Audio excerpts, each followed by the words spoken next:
professeur des écoles dans le premier degré au lycée Saint-Exupéry. Je suis aussi le formateur de l'établissement. Je représente aussi un peu la zone AEFE sur la zone australe et orientale. Et j'ai eu envie de solliciter Edwige pour travailler avec les enseignants du lycée sur la pratique des ateliers philo avec les élèves du premier degré, de la maternelle au CM2. On aura aussi l'occasion d'échanger avec quelques professeurs du secondaire qui ont bien voulu, qui ont eu des questions à soulever auprès d'Edwige Chiroter, donc qui a eu l'amabilité de répondre positivement à mon invitation, avec une chaire de l'UNESCO, donc une personnalité parmi nous, et elle se présentera un petit peu mieux sans sa fonction que je pourrais le faire. Je vais lui laisser la parole et je la remercie encore d'être venue à Brazzaville. Merci beaucoup. Vous m'entendez bien? Ça va le micro là? Oui, ça va, super. Merci beaucoup, merci pour l'invitation de cette semaine passée ici à Brazzaville. Donc effectivement, là je me présente, moi Edwige Chiroter, je suis professeure des universités en philosophie, sciences de l'éducation, j'enseigne à l'université de Nantes, à l'INSPE. Je suis spécialiste du lien entre la philosophie avec les enfants et la littérature de jeunesse, donc ça tombe bien pour ce soir, c'est apporté exactement là-dessus. Et puis je suis depuis 2016 titulaire de la chaire de l'UNESCO sur la philosophie avec les enfants, et c'est à ce titre-là que je viens passer la semaine à Brazzaville pour former les enseignants essentiellement de l'école primaire, mais je vais voir aussi les collègues du secondaire à cette pratique particulière. Donc merci encore pour la possibilité que vous me donnez de présenter ce champ de recherche particulier. Donc je vais faire une conférence un peu classique et puis on aura évidemment un temps d'échange suite à cette présentation. Voilà. Donc on va commencer en regardant une petite vidéo. On va quand même laisser la parole d'abord aux enfants. C'est une vidéo, en fait c'est un petit extrait, un petit teaser d'un documentaire qui est sorti en France en 2010 qui s'intitule « Ce n'est qu'un début ». Je vous invite vraiment à le regarder dans son intégralité.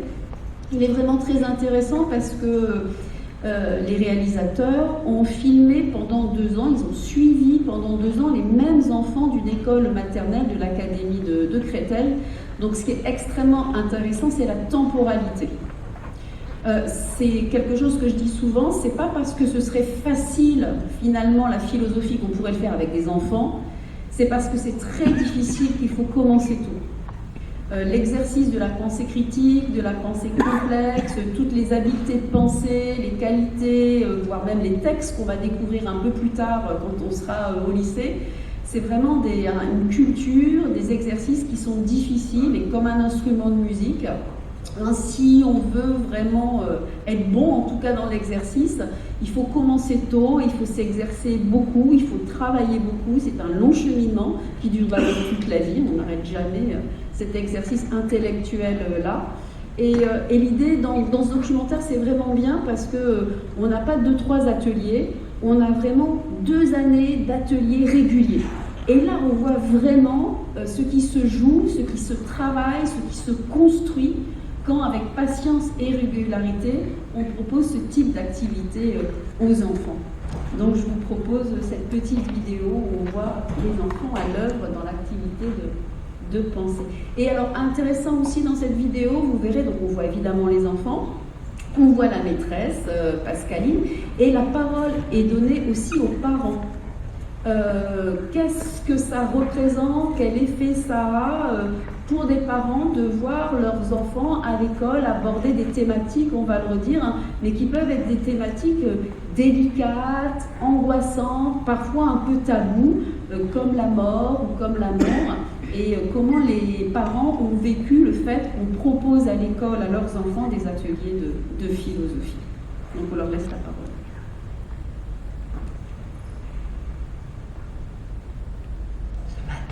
Nous allons faire de la philosophie. Qu'est-ce que ça veut dire faire de la philosophie avec vous? Parler. On va parler. Vous avez besoin de Réfléchir.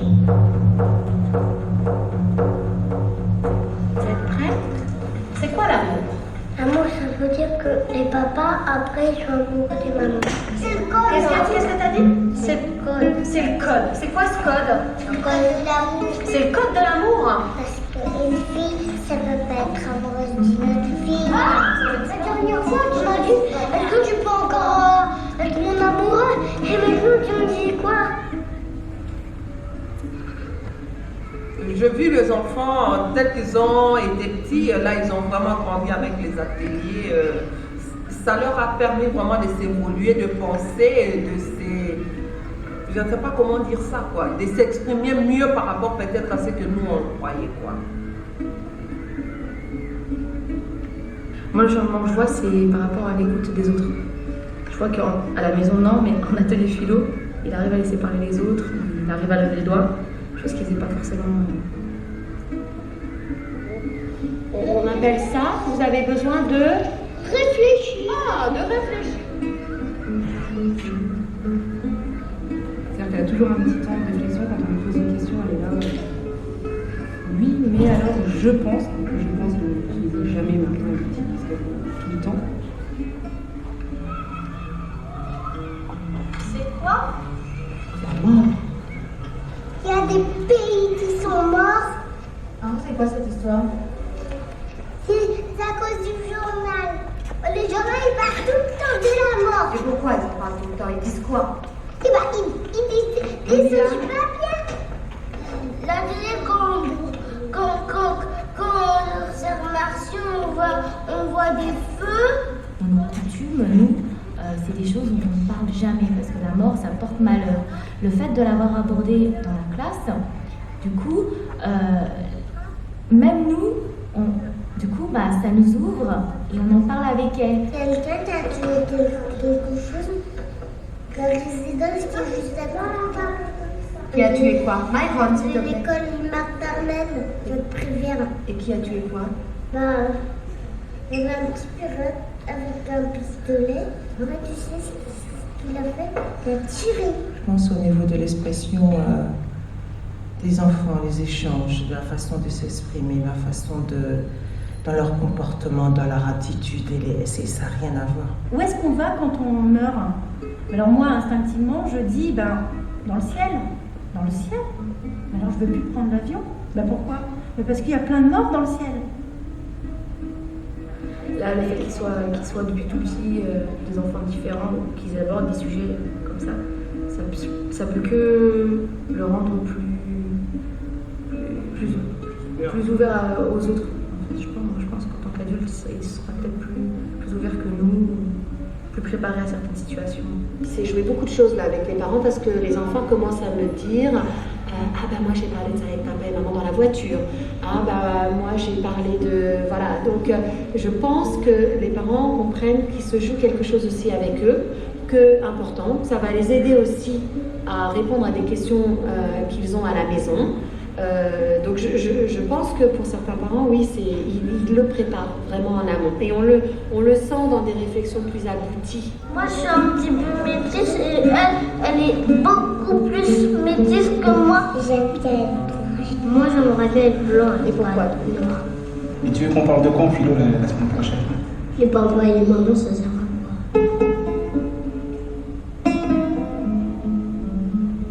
La liberté, c'est quand on va tout seul dehors, c'est quand on sort de prison. Plus le sujet est dur pour nous, du moins plus on a du mal à parler du sujet, plus ça m'intéresse.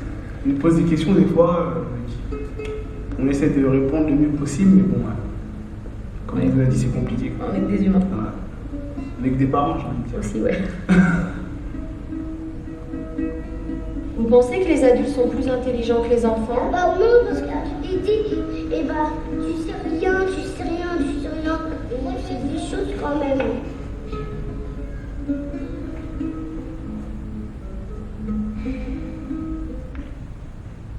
Voilà, cette petite vidéo. Peut-être vous pouvez rallumer un peu la lumière. On est vraiment, vraiment dans le noir. Je sais pas, ces ans, vous dormez tous. Ouais, voilà, merci beaucoup. Donc voilà, petite vidéo, voilà la fiche du documentaire, hein, ce n'est qu'un début. Alors on peut commencer aussi par rappeler que c'est un vrai paradoxe en fait, hein, de faire rencontrer ces deux mondes, hein, le monde de la philosophie et le monde de l'enfance. Hein. Je rappelle qu'institutionnellement, ils ne se rencontrent pas normalement. La philosophie, et c'est pas du tout une exception, c'est un peu partout comme ça dans le monde. Hein. Là, je peux vous dire au nom de l'UNESCO, hein, en fait la philosophie, c'est enseigné soit qu'au lycée, voire même qu'à l'université. Et en France, hein, je le dis souvent, on dit toujours la philo en terminale, on oublie de dire c'est les terminales générales, technologiques, mais pas professionnelles, il n'y a pas de philosophie en bac pro, ce qui exclut sociologiquement aussi beaucoup d'enfants des classes populaires qui n'ont pas droit à cette petite année, comme dit année, quelques mois, voilà, d'enseignement de la philosophie. Bon. Et pourtant, c'est vraiment extrêmement dommage de ne pas les faire se rencontrer plus tôt, parce qu'il y a quelque chose chez les tout petits enfants qui est une vraie expérience philosophique. Hein. C'est l'expérience qu'Aristote appelait l'étonnement devant le monde. Voilà. Aristote, philosophe grec, hein, disait que ce qui distingue les humains des autres animaux, d'abord et avant tout, c'est la capacité à s'étonner. C'est parce que les humains sont capables de se poser des questions devant le monde qu'ils vont générer toutes les formes de pensée, les mythes, les religions, les sciences, les arts et la philosophie existent d'abord et avant tout parce que les hommes sont capables d'étonnement. C'est pourquoi et c'est comment. C'est pourquoi, c'est comment. Si vous êtes parents, éducateurs, maternels, et pourquoi, et comment, et pourquoi, et comment, à 4 ans, voilà. C'est vraiment là, d'abord on appelle ça l'âge du pourquoi, hein, voilà, l'âge des questions, et on retrouve chez les enfants cette expérience philosophique fondamentale qui est l'étonnement devant le monde. Alors, la philosophie avec les enfants, je vais vous le décrire, hein, il se trouve que depuis 50 ans, ça se développe, et on verra pourquoi, depuis une cinquantaine d'années, sous des formes très diverses, absolument partout dans le monde, d'où une chaire UNESCO qui a pu naître en 2016 et qui coordonne ce réseau international. Elle est préconisée dans certains programmes. Alors en France, je ne vais pas m'attarder, mais il y a eu une époque en enseignement moral et civique à l'école élémentaire où il y avait une préconisation de discussion à visée philosophique. En Belgique, il y a un cours de philosophie et citoyenneté, c'est assez rare, mais il faut savoir que l'ONU préconise pour les États membres la philosophie avec les enfants à l'horizon 2030. Ouais, c'est une préconisation. Il y a de la marge, hein. Surtout en France, on voit qu'il n'y en a même pas au lycée pro, donc bon, je ne suis pas sûre du tout que ça réponde à cette préconisation, mais enfin voilà, c'est quand même une préconisation des institutions internationales, comme l'UNESCO et donc l'ONU. Voilà. Comment se déroule un atelier? Parce que si vous n'avez jamais vu, entendu parler, hein, ça vous a peut-être choqué cette rencontre entre ces deux mondes-là. Alors je vais essayer de décrire de façon concrète et puis je vais vous montrer un exemple aussi d'atelier philo. Mais quels sont les principes d'un atelier de philosophie avec les enfants? Donc à partir d'une question, qui est souvent, on le verra, soulevée par la lecture d'une histoire, un conte, un mythe, ça peut être un extrait de film aussi ou un album contemporain, ça peut être des questions qui sont formulées par les enfants eux-mêmes. Là, je vous mets des vraies questions d'enfants. Alors, classique, faut-il toujours dire la vérité? Une que j'adore, c'est peut-on être méchant et heureux? Super, j'adore cette question. Voilà, je me souviens très bien, cet enfant-là, suite à un conte sur le bonheur, voilà, il disait, mais en fait, si ça tombe dans la vie, les méchants, ils sont plus heureux que les gentils. Quoi. Ça, c'est une super belle question. Bon. Donc les enfants, à partir de cette formulation de questions, ils vont être invités à proposer des idées, à formuler des hypothèses, à déduire des présupposés et des conséquences, grâce évidemment à l'étayage précis de l'enseignant, hein, à justifier leur opinion. Et donc on va, dans ce qu'on appelle la communauté de recherche philosophique, évaluer de façon collective la validité à la fois rationnelle, est-ce que c'est logique, est-ce que ça tient la route, et éthique, est-ce que c'est souhaitable, non souhaitable, des différentes idées, des différentes propositions. C'est donc, et le mot est important, c'est une activité de jugement critique des idées. On est très loin de l'atelier philo, d'un atelier de discussion libre. Hein. Je le dis de façon souvent parfois un peu provocatrice, c'est pas du tout le café du commerce, on met les enfants en cercle et puis ils discutent librement de la vie, de la mort, etc. On n'est pas, c'est vraiment ça qui fait le caractère philosophique de l'atelier, dans un déballage d'opinions personnelles. Et ça, c'est vraiment l'étayage de l'enseignant qui permet aux enfants d'accéder petit à petit à cette exigence intellectuelle d'une rigueur de pensée.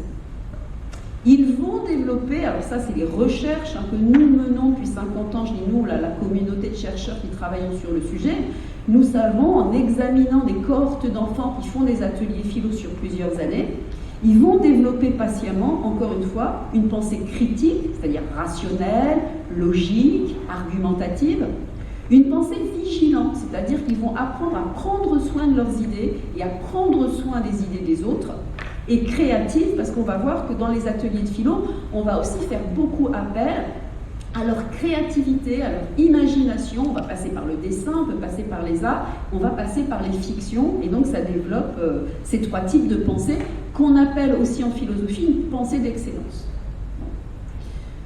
C'est donc, et c'est très important, ça ne va pas être un cours évidemment magistral d'histoire des idées ou sur une notion, mais c'est d'abord et avant tout une expérience qu'on va faire vivre aux enfants, de penser collectivement, de s'emparer d'une grande question que tous les êtres humains se posent depuis toujours. Et on y développera dans ces ateliers une pensée critique par la rencontre. C'est très important ça, on va rencontrer les autres. Les autres, c'est l'adulte qui anime, qui va apporter du vocabulaire, qui va apporter des connaissances historiques, scientifiques, législatives. Et puis par les autres, c'est-à-dire les pairs, aussi les autres élèves qui vivent dans des familles où on n'a pas les mêmes croyances, les mêmes convictions. Et puis on va rencontrer des œuvres, des contes, des mythes, voire même les philosophes eux-mêmes qui, par cette rencontre-là, vont forger une autonomie de pensée. Alors quels sont les enjeux? Pourquoi c'est important de proposer ces activités aux enfants et quels sont donc les enjeux de cette pratique? Alors j'en distingue trois. D'abord, il y a un enjeu éthique de reconnaissance de l'enfant comme sujet. Alors là, il y a des recherches qui ont été menées aussi sur l'estime de soi, qui se développe chez les enfants, chez les adolescents. Je travaille aussi avec le quartier mineur de la prison de Nanterre, en France. Ils ont un atelier philo tous les vendredis. Et il y a quelque chose qui se joue même dans le redressement des corps et des regards dans ces ateliers-là. Et chez les tout-petits aussi, vous savez, il y a un psychanalyste, j'ai mis son nom, qui s'appelait Jacques Lévin, qui a beaucoup travaillé sur la philo avec les enfants. Et il disait en tant que psychanalyste que quand un jeune enfant, pose à un adulte, à ses parents, à ses éducateurs au sens large, une question philosophique. Une question philosophique, c'est une question qui n'a pas de réponse scientifique. C'est une question qui va générer forcément une forme de déstabilisation. Est-ce qu'on peut savoir ce qu'il y a après la mort? Est-ce que le premier homme avait une maman? Ça, c'est une question que m'avait posée ma fille. Est-ce qu'on peut être heureux et méchant? Pourquoi il y a des gens qui sont méchants? Pourquoi la guerre existe? À quoi on reconnaît qu'on est vraiment amoureux? Est-ce qu'on peut aimer tout le monde? Ce sont des questions, vous voyez, qui sont universelles, qui sont intemporelles, qui sont sur des sujets qui sont centraux quand on est un être humain, mais qui ne sont pas scientifiques et qui donc sont forcément déstabilisatrices. Il n'y a pas une réponse qui va arriver tout de suite. Non. Et donc Jacques Lévin dit que les adultes sont souvent eux-mêmes extrêmement mal à l'aise, voire déstabilisés par ces questions, et qu'ils ont tendance, en fait, à la mettre sous le tapis. Alors, vous allez peut-être vous reconnaître, un enfant vient, il vous pose une question sur la mort, sur l'amour, sur la violence, sur la justice. Est-ce que le premier homme avait une maman? Est-ce qu'on est obligé d'aimer tout le monde? Pourquoi il y a la guerre? Pourquoi il y a des gens pauvres, etc., etc. Première stratégie d'évitement, décrit Jacques Lévin, se renvoyer la balle entre adultes. Là, tu demanderas ça à papa, tu demanderas ça à mamie, tu demanderas ça à la maîtresse demandera ça à maman, se renvoie la balle. Ou alors on dit à l'enfant, c'est une question très difficile, tu verras ça quand tu seras grand. Et donc Jacques Lévin dit, et là je prends des mots des psychanalystes, Jacques Lévin, il dit que l'enfant ne se sent pas reconnu, ne se sent pas écouté dans son statut de sujet et de personne humaine à part entière. Et l'idée, c'est que les ateliers de philosophie vont lui donner un temps et un espace où il pourra être reconnu comme ce que Lévin appelle, j'ai mis l'expression, un interlocuteur valable. Tu as 4 ans, tu as 7 ans, tu as 14 ans, tu es un être humain. Eh bien, en tant qu'être humain, c'est absolument normal de te poser cette question-là. Donc enjeu de reconnaissance de l'enfant, de l'adolescent comme sujet, comme personne humaine. Il y a un enjeu qui est politique et qui est démocratique. Il y a beaucoup de chercheurs, de praticiens qui ont travaillé sur des dispositifs où l'atelier de philosophie va permettre de développer des aptitudes, des compétences, à débattre de façon démocratique ensemble, de discuter de façon collective, démocratique et de façon pacifiée. Voilà. Et donc ce sont des dispositifs où, alors ça c'est issu de la pédagogie institutionnelle, Célestin Freinet, etc., où on va donner aux élèves des fonctions d'animation du débat. Il y a un élève qui va être président de séance, il va y avoir des journalistes, des reformulateurs, et donc ça va générer des compétences à discuter de façon démocratique et de façon pacifiée sur ces questions. Puis le troisième enjeu, qui est aussi politique et qui est plus didactique, il s'agit de démocratiser l'accès à une discipline, comme je le disais tout à l'heure, qui pour l'instant n'est réservée qu'à une élite. Donc il y a un enjeu politique. J'y reviendrai, de lutter contre ce qui nous semble, nous, en philosophie politique, les deux écueils de la démocratie ou des démocraties, c'est l'écueil du relativisme et l'écueil du dogmatisme, et on pense que la philosophie, l'exercice de la philosophie, c'est un levier sur lequel les systèmes démocratiques pourraient s'appuyer pour lutter contre ces deux écueils. Donc enjeu politique et enjeu de démocratisation de l'accès à la discipline.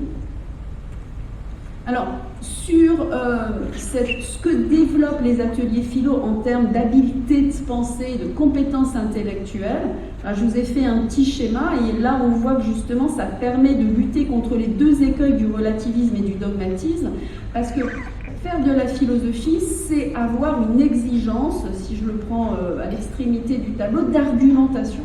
Quand on est dans un atelier philo, on n'est donc pas du tout dans un atelier de discussion libre, et donc il va y avoir des exigences intellectuelles. On va exiger, tout petit, on peut le faire très très tôt, dès la grande section de maternelle, des exigences d'argumentation. Qu'est-ce qui te permet de défendre cette idée? Est-ce que tu peux donner un exemple? Comment tu sais que c'est vrai? Et donc il faut arriver patiemment encore, vous voyez, à construire un raisonnement qui va être convaincant. Et donc une exigence de rationalité et un refus des idées qui seraient non justifiées. Donc là, on essaye d'éviter l'écueil du relativisme. On ne peut pas dire tout et n'importe quoi. Il va falloir que son discours repose sur des bases scientifiques, historiques, législatives, rationnelles, logiques. Donc arriver à cette exigence de construire un raisonnement qui va être convaincant. Une deuxième exigence, quand on est en philosophie, c'est une exigence de problématisation. On va forcément se poser la question, est-ce que c'est vraiment si simple? Donc partir de nos représentations initiales, par exemple, c'est pas bien de mentir, hein. Alors, le philosophe, il va arriver avec un « ah bon », c'est toujours vrai, il n'y a pas des moments où le mensonge serait un moindre mal, voilà. Donc on est toujours dans interroger ce qui semble évident, questionner, je l'ai mis là, ce qui semble évident, saisir les différentes thèses qui s'opposent, et là on lutte contre le dogmatisme quand on est là. Il ne peut pas y avoir en philosophie une seule réponse possible. Il y a des croyances, il y a des convictions, il y a des visions du monde qui sont à la fois toutes justifiées, mais qui en même temps, voilà, c'est une exigence d'ouverture d'esprit et un refus des idées qui sont trop étroites.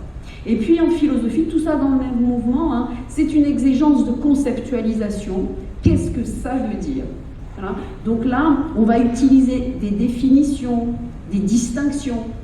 Je disais cet après-midi en formation, en français par exemple, on a un verbe aimer. Et puis on aime les fraises, on aime le foot, on aime ses parents, on aime ses amoureux, on aime ses amis. Voilà. On va apprendre en philosophie à faire des distinctions entre les goûts et les sentiments, puis même dans les sentiments, à faire des distinctions entre aimer ses parents, aimer ses amis, aimer son amoureux, son amoureuse. Le légal et le légitime, c'est pas la même chose. Donc on va avoir une exigence de clarté et de précision, et donc les ateliers de philosophie, c'est aussi des moments aussi d'apport de vocabulaire et de précision, et un refus des idées qui seraient vagues et qui seraient confuses. Donc voilà un schéma extrêmement général, c'est une visée, hein, bien évidemment. Ce qu'on vise dans les ateliers de philosophie avec des enfants très jeunes, maternelle, élémentaire, collège, lycée pro, prison, etc., etc. Ce qu'on va construire patiemment, ce sont ces trois grandes exigences intellectuelles. là, je vais en venir plus précisément à la littérature de jeunesse, hein, et je vais insister sur l'importance des supports culturels dans les ateliers de philosophie. Alors ça a été l'hypothèse de mes recherches. Moi, j'ai découvert l'existence des ateliers de philosophie avec les enfants il y a une vingtaine d'années. Prof de philo, avec un ami plus de prof de philo, donc la philo avec les enfants, c'est pas possible, etc. Bon, il se trouve que, bon, bref, voilà, je commence à m'intéresser à ce sujet-là.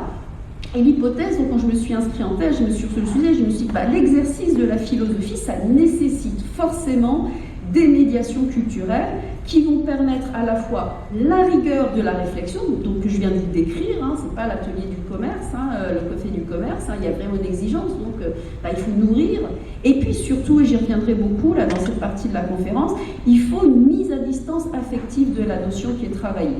Le philosophe Hegel disait c'est la chouette hein, qui n'arrive qu'à la fin du jour, c'est toujours une prise de distance par rapport à l'urgence du monde. Je reparlerai tout à l'heure d'Hannah Arendt et des oasis de pensée, mais le philosophe, il a besoin de s'extraire du vécu, de l'intime, de l'urgence du quotidien, et on a besoin d'avoir une forme de bonne distance affective par rapport à la notion qui va être travaillée. Alors bien sûr qu'avec de jeunes enfants, hein, je parle vraiment à partir de la grande section de maternelle, les textes classiques de philosophie, Hegel, Spinoza, Heidegger, sont trop difficiles d'accès direct hein, pour des jeunes enfants, déjà pour les adultes. Hein. Je ne sais pas si vous êtes amusé à lire Spinoza un jour, voilà, bon courage. Hein. Ils sont vraiment très difficiles. Bon, c'est grâce à la littérature, et notamment la littérature de jeunesse, qu'on peut permettre d'avancer dans cet apprentissage qui est rigoureux. Or, il se trouve que parallèlement au développement de la philosophie avec les enfants, donc je mets des guillemets parce que c'est vraiment un générique, hein, il y a des formes très diverses, mais ça fait 50 ans que partout dans le monde, on va se développer la philo avec les enfants.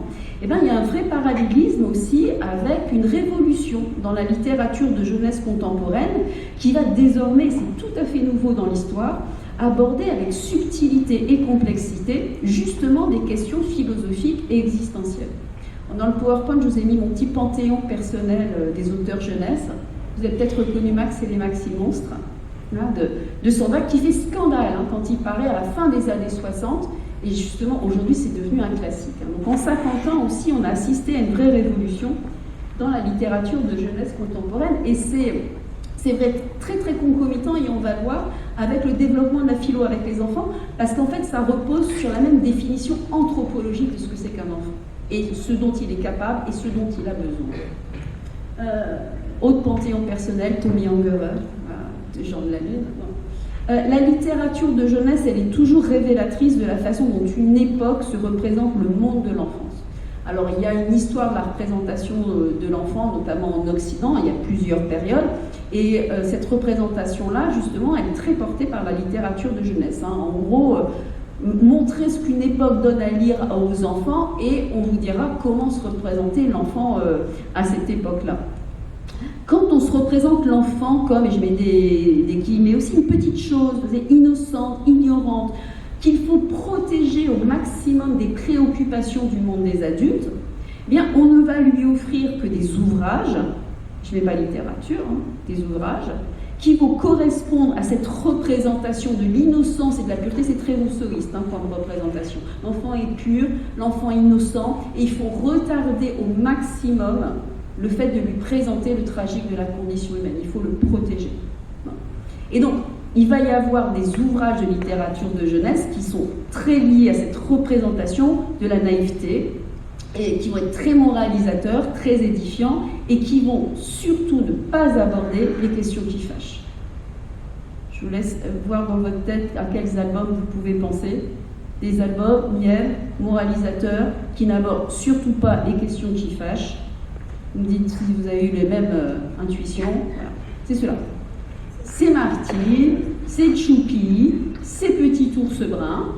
Alors je reviendrai sur la fonction. Ils ont une vraie fonction, hein, ces récits-là. Je ne dis pas qu'il faut les foutre à la poubelle et tout ça. Non, ils ont une fonction, et j'y reviendrai tout à l'heure.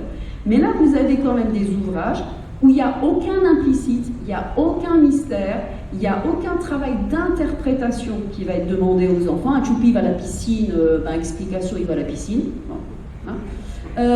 Il n'y a pas de mystère, il n'y a pas de dilemme moraux, enfin voilà.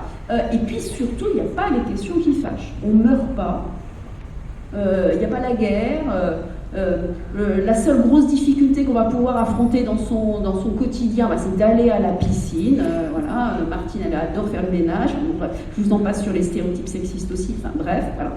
Mais vous avez ça va être extrêmement lié à la vulgarisation dans les années 60 de la façon dont la psychologie et la psychanalyse définissent le monde de l'enfant. Alors vous savez peut-être que pour Freud, l'enfant, il prend le contre-pied de Rousseau, Freud, en disant mais l'enfant n'a rien de pur, n'a rien d'innocent, c'est un pervers polymorphe. Bon, c'est la définition freudienne de l'enfance. Et l'idée, c'est que dans les années 70 aussi, vous allez avoir le succès d'un ouvrage qui s'appelle La psychanalyse des contes de fées de Bruno Bettelheim. Et dans ce livre, Bettelheim, il va à la fois vulgariser la représentation de l'enfant porté par la psychanalyse. À la même époque, en France, vous avez les émissions de Françoise Dolto, Quand l'enfant paraît, qui vulgarise aussi cette définition. Et l'idée, je l'ai mis là, c'est que l'enfant est un sujet, il est en prise avec le monde. C'est pas la peine de lui cacher que la mort existe, que la violence existe, que l'injustice existe, il le sait. Voilà. Donc, c'est une éponge, il sait, et ce qui est angoissant pour l'enfant, ce serait de ne pas les aborder. Donc, il va falloir trouver des stratégies éducatives, des types de pédagogie, des types de supports qui vont permettre d'aborder de façon sereine ces questions avec les enfants. Il a besoin d'être guidé dans son cheminement existentiel et intellectuel. Et donc, les enfants, Panthéon, pareil, un petit prince, c'est un peu la leçon qui va être retenue, je fais vite aussi. Les enfants, d'abord, pas d'innocence, pas de pureté, ce sont des êtres au monde, ils savent que la guerre existe, que la mort existe. Ils ont des vraies préoccupations existentielles, intenses, et ils ont besoin de grands récits pour répondre à leurs questionnements métaphysiques profonds. Et c'est là que je reviens aux grandes fonctions de la littérature. C'est un peu bateau de le dire, mais depuis la nuit des temps, on n'a pas le droit de dire ça normalement une copie, mais bon. Il n'y a pas de civilisation sans récit.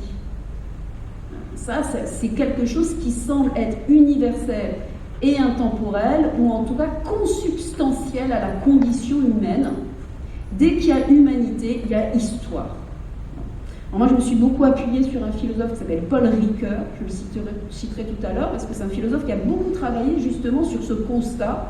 Pourquoi avons-nous besoin de nous raconter des histoires? Il travaille beaucoup sur le récit, et il montre, alors là c'est pareil, je schématise, j'essaye d'aller vite, mais qu'en fait, nous les êtres humains, nous avons besoin de récits pour deux grandes raisons. Et ça, c'est de l'enfance à la vieillesse, jusqu'à ce que mort s'ensuive. Première grande fonction des récits, vous allez voir, ça nous parle, c'est la fonction de divertissement. Ça, c'est Martine et Tchoupi. Voilà. Ou vous mettez ce que vous voulez comme référence, les polars de série B, les films les séries de série B, tout ce que vous voulez. On va se réfugier dans la fiction parce qu'on sait que ça va nous vider la tête. Voilà. On va oublier nos soucis. On a besoin de s'évader, on a besoin d'oublier le tragique, le souci, etc. Et donc nous allons lire, nous allons regarder une fiction dont nous savons pertinemment cette fiction, ne nous fera pas réfléchir. On le sait. Nous en avons besoin. C'est pour ça que je dis, on ne met pas Tchoupi, Martine à la poubelle. Ce sont des ouvrages de divertissement dont nous avons absolument besoin pour nous évader. Et nous, adultes, on va au cinéma, on lit un livre, on regarde une série, on le sait pertinemment. Comme dirait Stromae, alors on danse. Chanson très pascalienne. Alors, on va mourir, je vous dis à vous, alors on va mourir, alors on danse. Alors, on a des soucis, alors on va au cinéma et on regarde une grosse connerie. Là, on sait. Et c'est très bien, on en a besoin. Première fonction. Et puis, deuxième fonction, et c'est là où il y a une révolution dans la littérature de jeunesse, parce que pendant très longtemps, les enfants n'avaient accès qu'à cette première fonction. Et puis donc, depuis 50 ans, les enfants ont aussi accès à cette deuxième fonction du récit que Ricoeur trouve plus importante et plus profonde. C'est une fonction, au contraire, d'éclaircissement. C'est-à-dire que nous allons lire un livre, regarder un film, regarder une série, aller au théâtre, Et nous savons pertinemment que cette lecture, que ce spectacle, que cette fiction va nous bousculer, va nous faire poser des questions, va nous voir une façon de regarder le monde qui va nous permettre de lui donner du sens. C'est-à-dire que là, on va se plonger dans un récit, non pas pour oublier le monde, mais bien au contraire, pour mieux le comprendre. C'est ce que j'ai appelé dans un de mes ouvrages, les lumières de la fiction. Et ça, donc la révolution dans la littérature de jeunesse contemporaine, c'est qu'on voit apparaître depuis 50 ans, en plus de la mise à disposition directe pour les enfants adolescents de contes, de mythes, de légendes du monde entier, on assiste à une révolution de la littérature de jeunesse depuis 50 ans. Et aujourd'hui, autant il y a 50 ans, les ouvrages que je vous présentais n'existaient pas, autant aujourd'hui, on a l'embarras du choix, on ne sait plus que choisir. Bon. Alors, ces ouvrages-là, qu'est-ce qu'on trouve aujourd'hui à notre disposition? Des récits, des albums contemporains, à forte portée philosophique, qui vont aborder avec complexité, avec subtilité, avec poésie, des questions qui sont vraiment problématiques. Je vous ai mis Tommy Ungerer, là pareil, un petit panthéon personnel de la littérature dite de jeunesse contemporaine. Yacouba, avec un dilemme moral qui est extraordinaire, Rascal, Solotareff, Claude Ponty, Anthony Boyle, etc., etc., etc. Et les programmes à l'école élémentaire, évidemment, ce sont ces ouvrages-là qui sont au programme, du cycle 1 jusque même cycle 4. Ce qu'on voit apparaître, et ça, c'est par rapport à cette représentation anthropologique de l'enfant, notamment philosophe, on a vu apparaître il y a une bonne dizaine d'années un genre littéraire qui n'existait pas et qui aujourd'hui pousse comme des champignons, c'est les manuels de philo pour enfants. Alors ça a commencé avec le succès mondial du Monde de Sophie, vous connaissez sûrement, en 1995, on a pour la première fois un roman qui a pour but didactique de vulgariser les auteurs, l'histoire de la philosophie à destination d'adolescents. Et ce livre, il rencontre un succès qui est mondial, c'est vraiment un best-seller, il continue d'être un best-seller. Et donc les éditeurs se sont dit, tiens, ça marche, quoi. Il y a un marché, voilà, il y a une demande pour les adolescents et maintenant, voire même pour les très jeunes enfants, de ces ouvrages didactiques. Donc, je vous en présente quelques-uns. Vous avez chez Milan les goûters philo, qui sont assez connus, mais toutes les maisons d'édition maintenant ont leur propre collection de philo pour enfants. Avec des très jeunes, vous avez Astrapi, Pomme d'Api, il y a Gallimard, il y a Père Castor, il y en a plein, il y a même des revues de philo pour enfants. Donc les récits et les fictions sont vraiment des supports qui sont, et on va le voir, je vais le redire pourquoi, extrêmement bénéfiques pour apprendre à philosopher. Puis je ne voudrais pas en rester non plus qu'aux albums, je voudrais dire vraiment toutes les fictions et notamment les films et les dessins animés sont matière à réflexion. Si vous voulez faire des ateliers philo ou aborder avec vos enfants des questions philo, on peut regarder Coco pour parler de la mort, on peut regarder Kirikou, on peut regarder Harry Potter et on peut regarder des petits dessins animés, je pense à Diabolo et Satanas. On parle de l'amitié, on parle de la compétition, on parle du libre arbitre, de la mort, etc. Donc même n'importe quel film, dessin animé peut aussi être objet d'une réflexion philosophique et d'une discussion avec les enfants ou avec les élèves. Je termine ce panorama avec une phrase d'un auteur jeunesse que j'aime beaucoup, Philippe Corentin, qui nous a quittés il n'y a pas longtemps. Elle est très belle cette phrase. Il ne faut pas seulement des livres pour endormir les enfants le soir, mais aussi pour les réveiller le matin. Alors évidemment, quand on va faire des ateliers de philosophie avec les enfants, c'est pas pour qu'ils s'endorment, mais c'est bien pour les réveiller. Alors si je vais essayer de résumer un petit peu, puis je vous donnerai un exemple d'atelier philo juste après, pourquoi la littérature ou la fiction pour philosopher. D'abord parce que la littérature, elle va nous offrir, je dis nous, adultes aussi, ce qu'on appelle des expériences de pensée qui vont nous permettre de mieux comprendre le réel dans sa globalité et sa complexité. Ça aussi, c'est Paul Ricoeur qui dit ça. Il dit pourquoi la littérature en philosophie, pour philosopher? Parce que mon expérience à moi, humaine, mon vécu est extrêmement limité. Je suis née dans un pays particulier, dans une époque particulière, dans une famille particulière, et parmi tous les possibles qui sont offerts à un être humain à la naissance, je ne vais vivre moi qu'une infinité des expériences possibles. Mes histoires d'amitié, mes histoires d'amour, mon métier. Voilà. J'en fais 3, 4 maximum dans une vie, mais sinon moi je ne sais pas ce que c'est qu'être ouvrier à la chaîne. Moi je ne sais pas être ouvrier à la chaîne, je ne sais pas. Rothschild non plus, je ne sais pas ce que c'est. Bon. Et donc, Ricoeur, il dit par exemple, moi j'ai jamais commis de meurtre. Je ne sais pas dans cette salle si quelqu'un a déjà vécu cette expérience-là.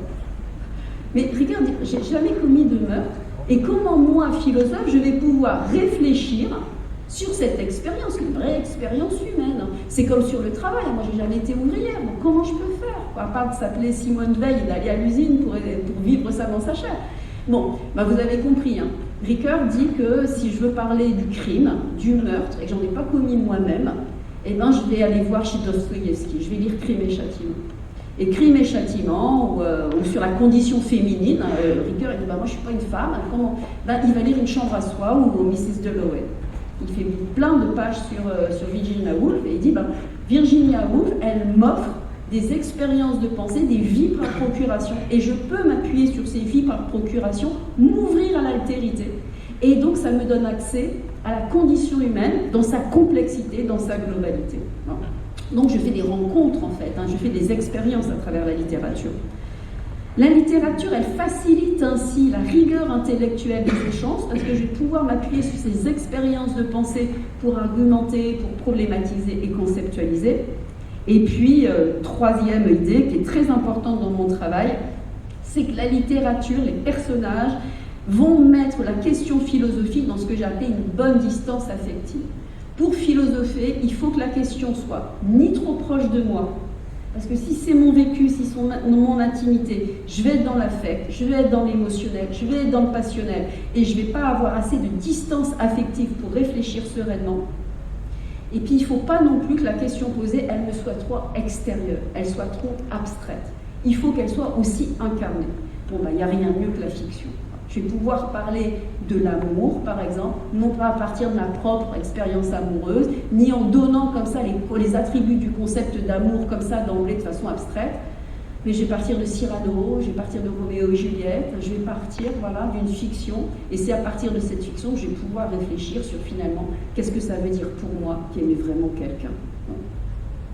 Phrase de Ricoeur que j'adore. Les expériences de pensée que nous conduisons dans le grand laboratoire de l'imaginaire, dès qu'on rentre dans une fiction, sont aussi des explorations menées dans le royaume du bien et du mal.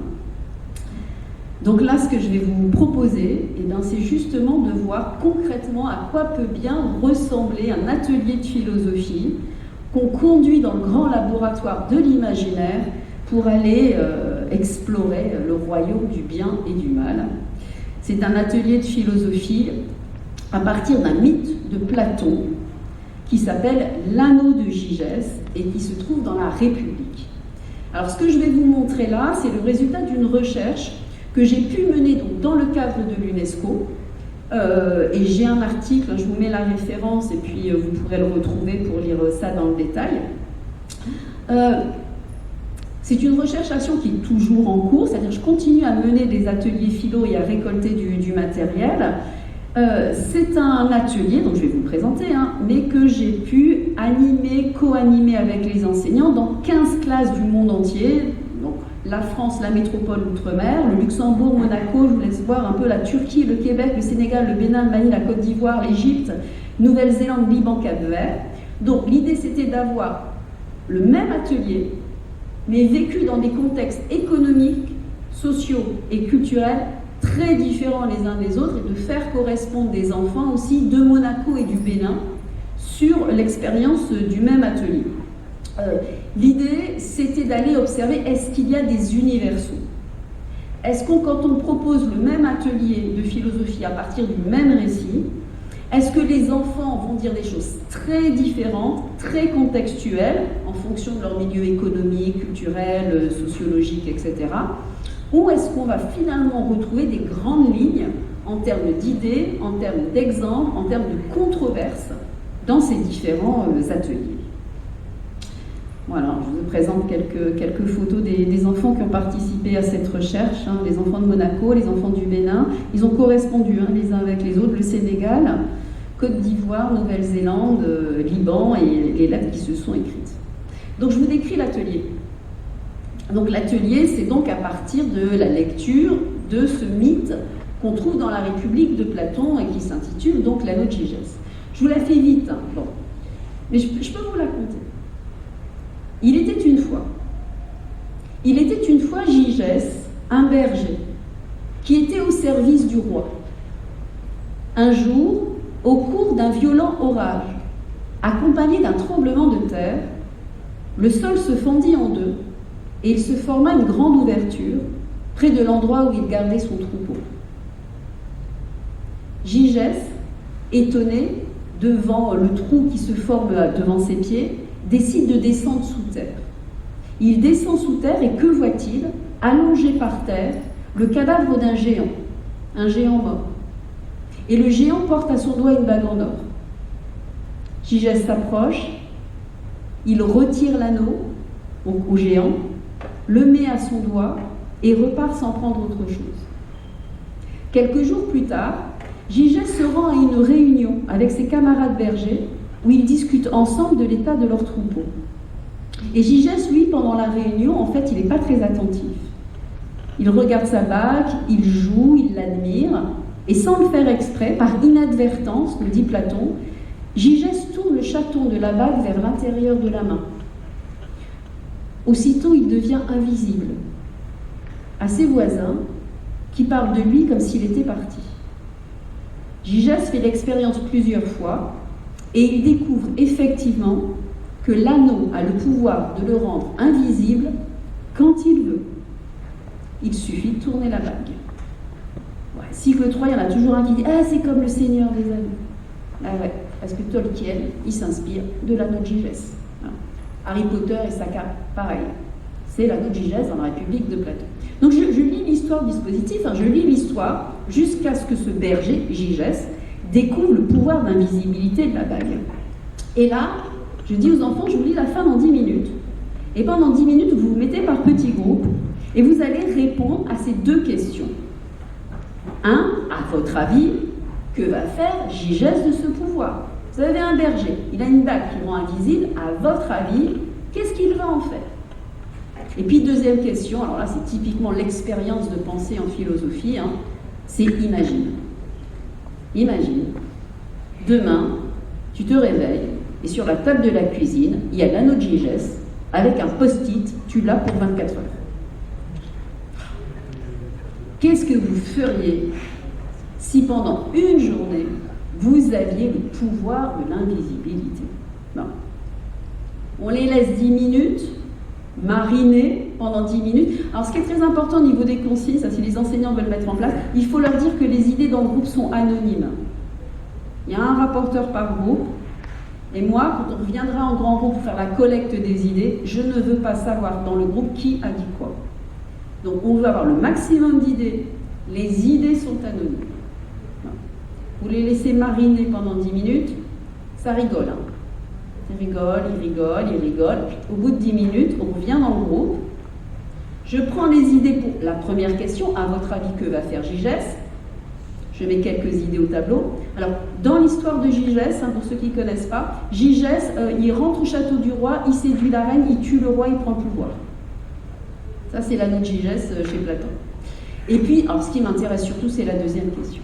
C'est qu'est-ce qu'on va récolter comme idée pour cette deuxième question? Qu'est-ce que les enfants, ados, adultes du monde entier disent sur qu'est-ce qu'on fait quand on est invisible pendant toute une journée? Et c'est là que je peux vous proposer les résultats de la recherche, notamment à partir de cette expérience de pensée.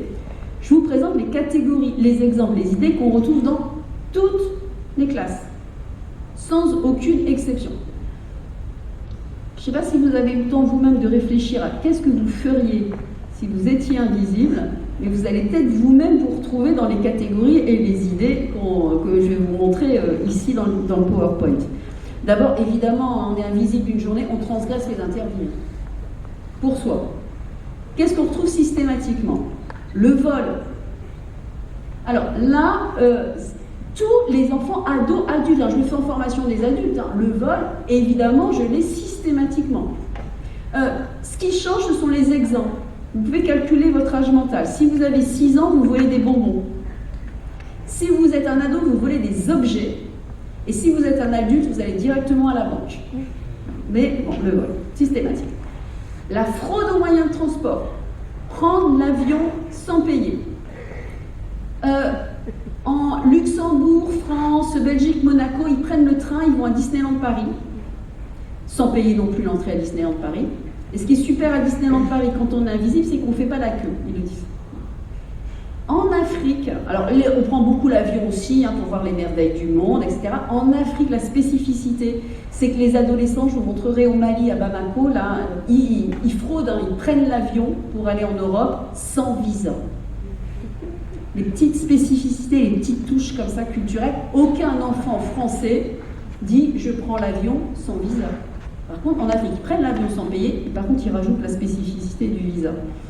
L'espionnage, systématique. Hein. Les petits, on va écouter ce que les copains et les copines disent de moi quand je ne suis pas là. Ça, c'est 6-7 ans. Les ados, les filles vont beaucoup voir, c'est assez genré, les filles vont assez voir les stars dont elles sont fans dans leur intimité. Les garçons, ados, vont vraiment dans les vestiaires des filles. Ouais, ça, c'est vraiment les douches, les vestiaires, etc. Bon. Les lieux interdits, j'ai beaucoup la NASA, la zone 51. Les adultes, ce sont les lieux de pouvoir.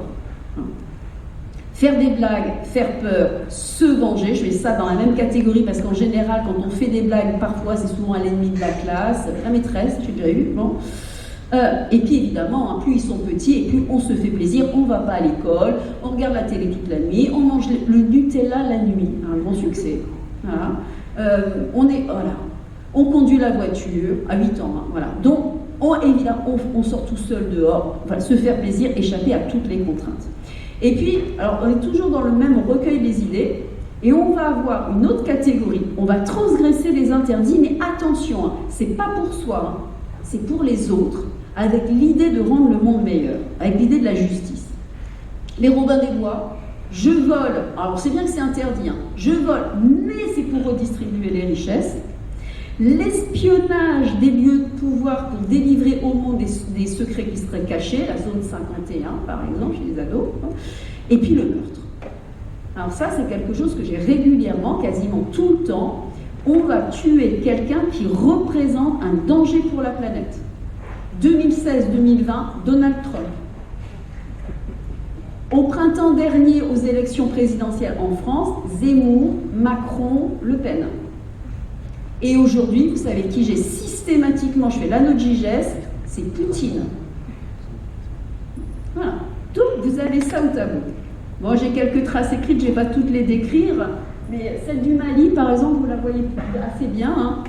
Voler, de la nourriture, la valise nucléaire, vous faire du chantage et récupérer des richesses. La fraude aux moyens de transport, prendre l'avion pour Cuba, voir les merveilles du monde, se faire plaisir, aller à la plage, sortir la nuit, faire des blagues, espionner mon père, la zone 51, le lit de Trump, le bureau ovale, tuer les présidents pour la planète et pour la démocratie.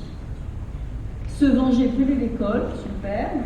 Prendre le pouvoir, libérer les prisonniers, etc. Voilà.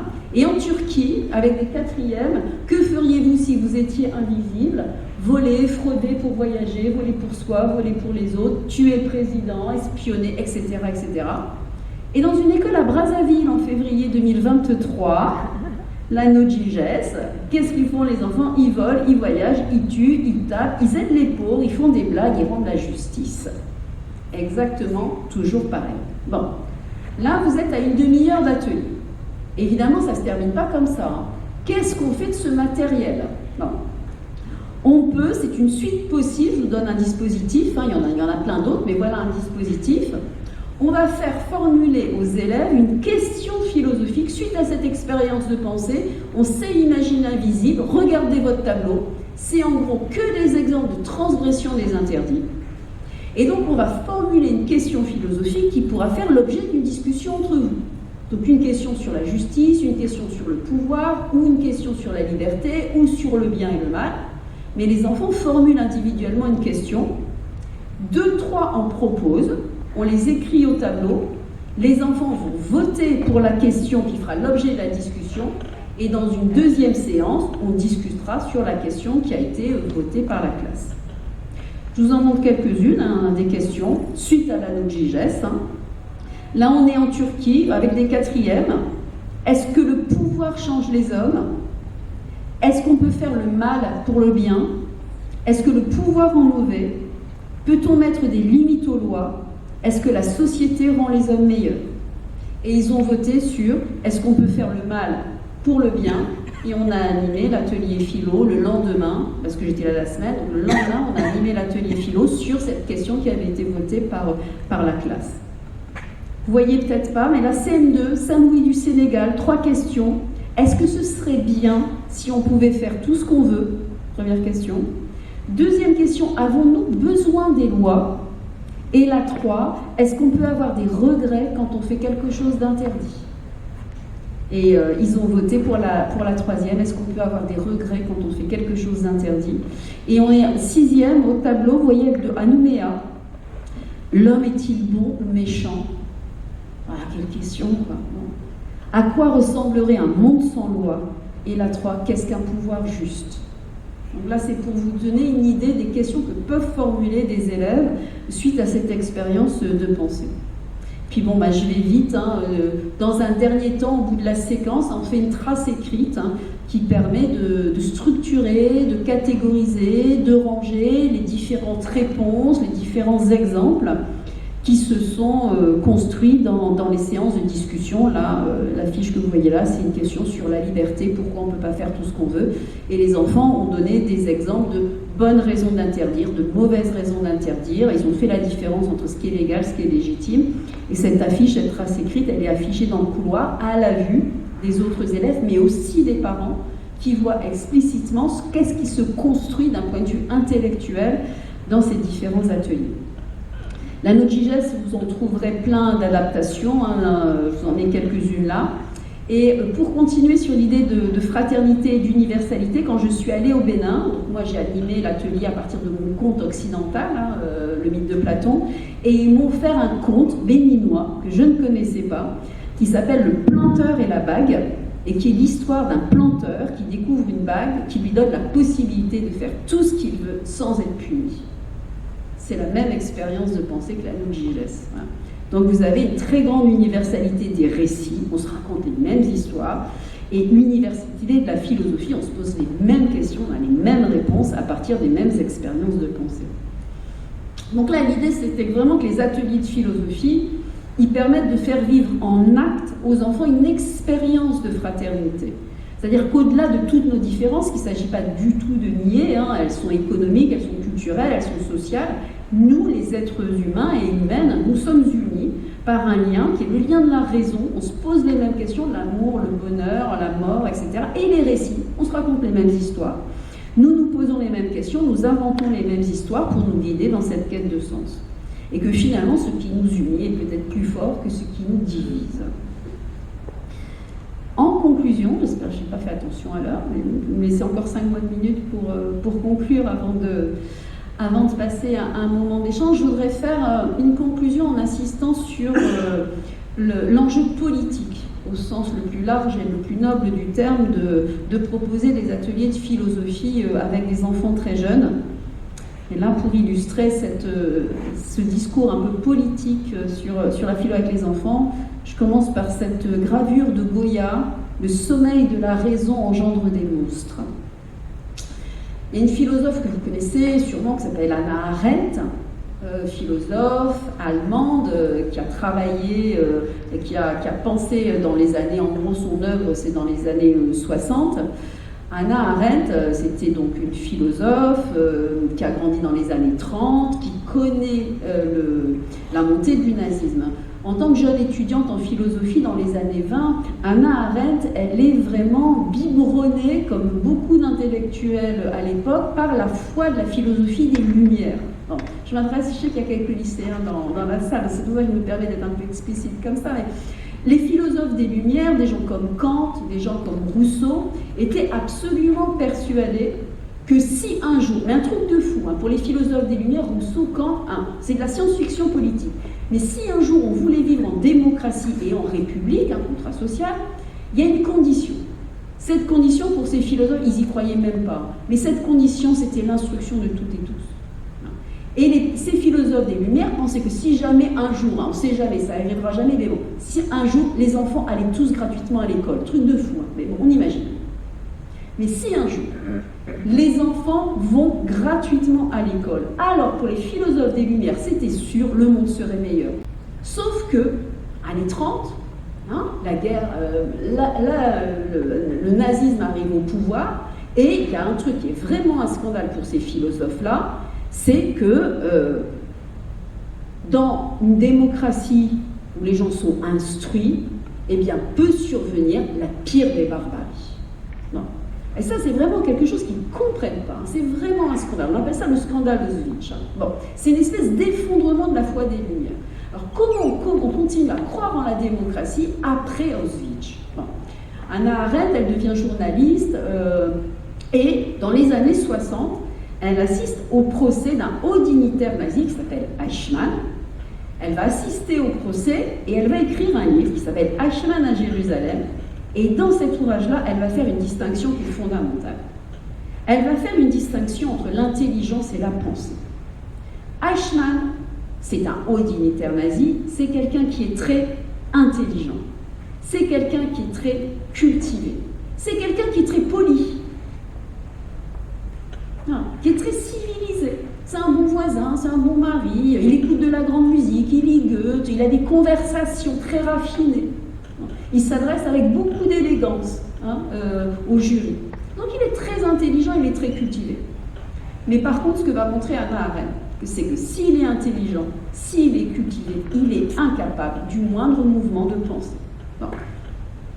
C'est ce qu'elle va appeler la banalité du mal. On peut être très intelligent, très rationnel, très logique, très cultivé, très poli, et être un barbare. Elle le dit, Eichmann n'est pas stupide. C'est la pure absence de pensée, ce qui n'est pas du tout la même chose que la stupidité, qui lui a permis de devenir un des principaux criminels de son époque. Eichmann est incapable, par exemple, de penser la distinction entre légal et légitime. C'est-à-dire que son système de défense, ce qu'on pourrait presque présenter comme indigne, Hannah Arendt a dit que lui, il n'est pas capable de le penser. Pour lui, ce qu'il a fait, il n'a rien fait de mal, parce qu'il n'a fait qu'obéir aux lois. Il n'a rien fait d'illégal. Il était fonctionnaire, on lui a demandé d'appliquer des lois, il l'a fait et il ne voit pas pourquoi il serait condamné. Et incapable de faire cette distinction en terminale, quoi. Que moi je peux faire avec des CP, légal, légitime, c'est pas parce que c'est la loi que c'est juste. Voilà. Bon. Et c'est une formule célèbre, c'est dans le vide de la pensée que s'inscrit le mal. Bon. Alors ce qu'elle dit, Hannah Arendt, elle dit pour que l'éducation soit véritablement une formation des citoyens éclairés, elle doit pas seulement, ça ne veut pas dire qu'il faut évincer la connaissance et la transmission, mais elle dit qu'il ne faut pas seulement développer l'intelligence des sujets, des élèves, par une transmission passive de la culture et de la rationalité, mais elle doit surtout éveiller sa pensée. Et qu'est-ce que ça veut dire qu'éveiller la pensée? C'est l'esprit critique, c'est le doute, c'est la complexité, qui va être en lien profond avec l'empathie. Alors Eichmann, évidemment, inutile de vous dire qu'il n'était pas capable d'empathie, bon. L'écoute, l'acceptation avec tact des désaccords, et très important de sa propre vulnérabilité. En philo avec les enfants, c'est ce qu'on appelle la faillibilité. Face à ces grandes questions universelles et intemporelles que pose la philosophie, il ne peut pas y avoir de dogmatisme. On ne peut pas être tout puissant par rapport au savoir, il faut être humble. Donc c'est ça qu'elle appelle la pensée, Hannah Arendt, esprit critique, doute, complexité, empathie, écoute, acceptation des désaccords et acceptation de ne pas tout savoir, acceptation de sa vulnérabilité.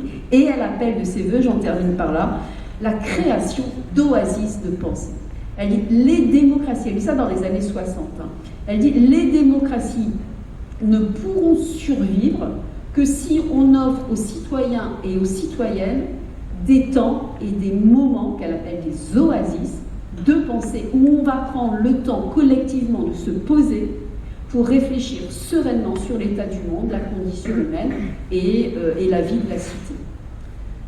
Elle dit déjà, qu'est-ce qu'elle dirait aujourd'hui, que nous ne prenons jamais le temps.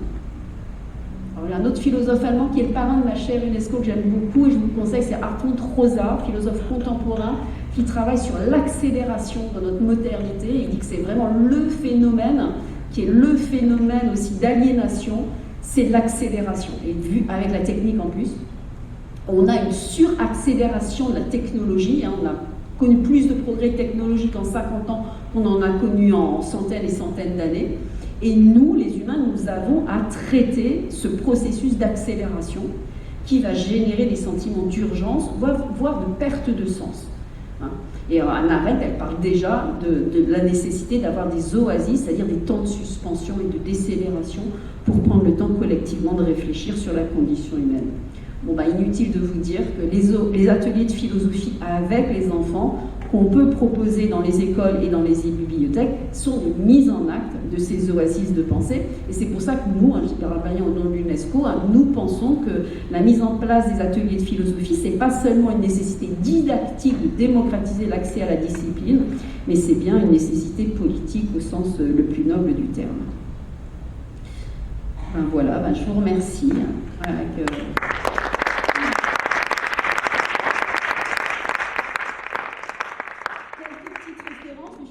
On pourra mettre le diapo à disposition et puis le site de la chaire UNESCO où vous pouvez trouver des bibliographies, des ressources, des fiches pédagogiques à télécharger sur nos activités. On va peut-être passer un petit moment d'échange.